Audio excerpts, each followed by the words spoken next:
Good morning. Today is Wednesday, March 25th, and we are going to pick up with the second part of our story, All Summer in a Day. Before we start reading, let's summarize what we already know.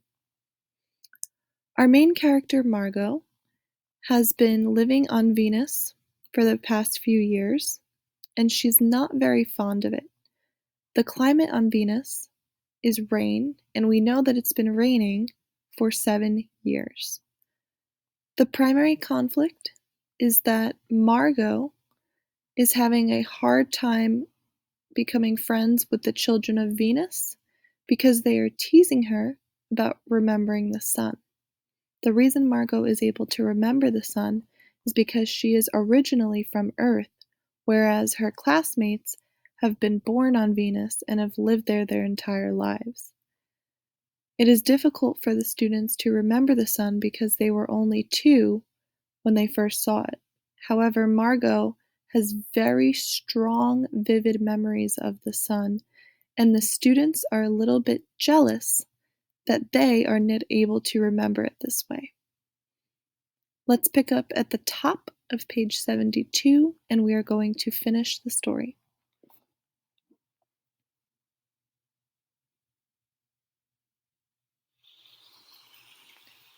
"Oh, but," Margot whispered, her eyes helpless. "But this is the day the scientists predict. They say they know the sun." "All a joke," said the boy, and seized her roughly. "Hey, everyone, let's put her in a closet before the teacher comes." "No!" said Margot, falling back. They surged about her, caught her up and bore her, protesting and then pleading and then crying, back into a tunnel, a room, a closet, where they slammed and locked the door. They stood looking at the door and saw it tremble from her beating and throwing herself against it. They heard her muffled cries. Then, smiling, they turned and went out back down the tunnel, just as the teacher arrived. "Ready, children?" She glanced at her watch. "Yes," said everyone. "Are we all here?" "Yep." The rain slackened still more. They crowded it to the huge door. The rain stopped.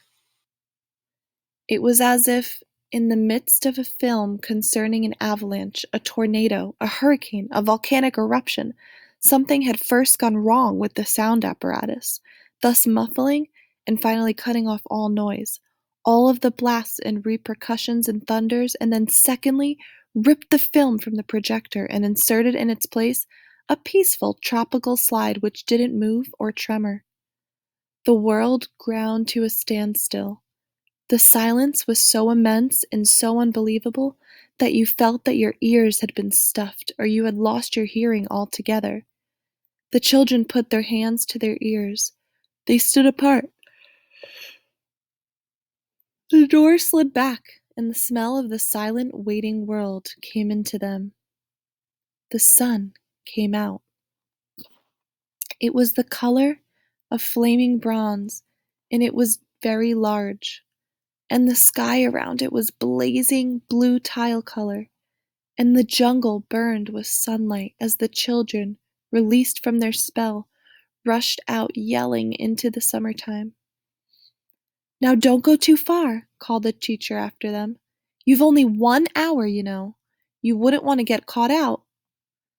But they were running and turning their faces up to the sky and feeling the sun on their cheeks like a warm iron. They were taking off their jackets and letting the sun burn their arms. Oh, it's better than the sun lamps, isn't it? Let's pause for a moment and understand what just happened.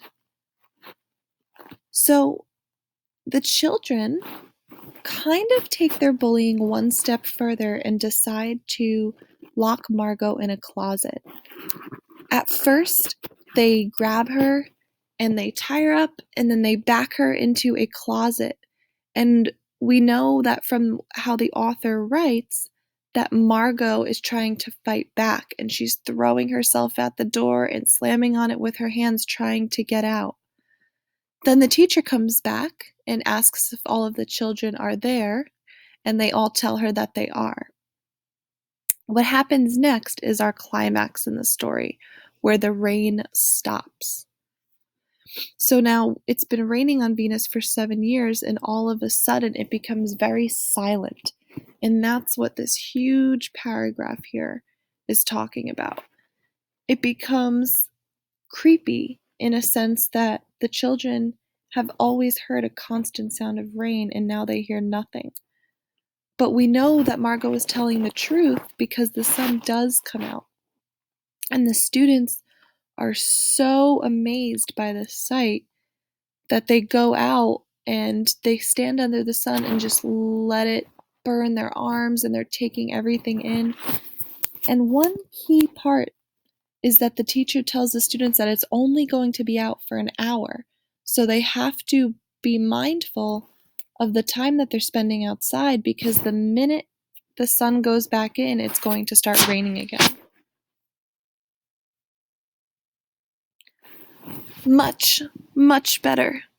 They stopped running and stood in the great jungle that covered Venus, that grew and never stopped growing, tumultuously, even as you watched it.